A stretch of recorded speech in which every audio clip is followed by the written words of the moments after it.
Hello. അങ്ങനെ കാത്തിരിപ്പിനൊടുവിൽ ദാവീദ് എന്ന ചിത്രത്തിൻ്റെ ആദ്യ ഷോയുടെ ഫസ്റ്റ് ഹാഫ് റെസ്പോൺസൊക്കെ ഇപ്പോൾ പുറത്തുവന്നിരിക്കുകയാണ്. ആ ഒരു അപ്ഡേഷനാണ് ഇന്നൊരു വീഡിയോ ഭാഗത്ത്. വീഡിയോയിലേക്ക് മുൻപ് വീഡിയോ ലൈക്ക് ചെയ്യുക, ചാനൽ സബ്സ്ക്രൈബ് ചെയ്യുക.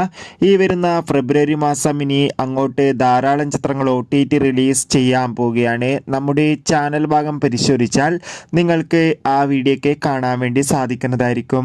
ആൻ്റണി വർഗീസ്, അജു വർഗീസ്, ഷൈജു കുർപ്പ് എന്നൊക്കെ പ്രധാന കഥാപാത്രങ്ങളായി ഇന്ന് റിലീസിനെത്തിയ ചിത്രമായിരുന്നു ദാവീദ്. ഏവരും ഏറെ ആകാംക്ഷയോടെയായിരുന്നു ദാവീദ് എന്ന ചിത്രത്തിൻ്റെ റിലീസിനായി കാത്തിരുന്നത്. ഫൈനലി ചിത്രത്തിൻ്റെ ആദ്യ ഷോ ഇപ്പോഴിതാ കേരളത്തിലെ വിവിധ തിയേറ്ററുകളിൽ ആരംഭിച്ച് ചിത്രത്തിൻ്റെ ഫസ്റ്റ് ഹാഫ് റെസ്പോൺസൊക്കെ പുറത്തുവന്നിരിക്കുകയാണ്. ചിത്രത്തിൻ്റെ ആദ്യ പകുതി തന്നെ ചിത്രത്തിന് മികച്ചൊരു പോസിറ്റീവ് റെസ്പോൺസാണ് നേടിയെടുത്തിട്ടുള്ളത്. ചിത്രം കാണുന്ന സിനിമാ പ്രേമികളെല്ലാവരും ഒന്നടങ്കം പറയുകയാണ് ദാവീദ് എന്ന ചിത്രം മികച്ചൊരു ആക്ഷൻ സ്പോർട്സ് എൻ്റർടൈൻമെൻ്റ് ആണെന്നും ചിത്രത്തിൽ നമുക്ക് ആൻ്റണി വർഗീസിൻ്റെ അതിഗംഭീരമായ പെർഫോമൻസും മികച്ച ആക്ഷൻ രംഗങ്ങളൊക്കെ കാണാൻ വേണ്ടി സാധിക്കുന്നുണ്ടെന്നും. എന്തായാലും ദാവീദ് എന്ന ചിത്രത്തിൻ്റെ കൂടുതൽ റെസ്പോൺസിനായി കാത്തിരിക്കാം. ചിത്രം കണ്ടവരുടെ അഭിപ്രായം കമൻറ്റ് ബോക്സിൽ രേഖപ്പെടുത്തുക.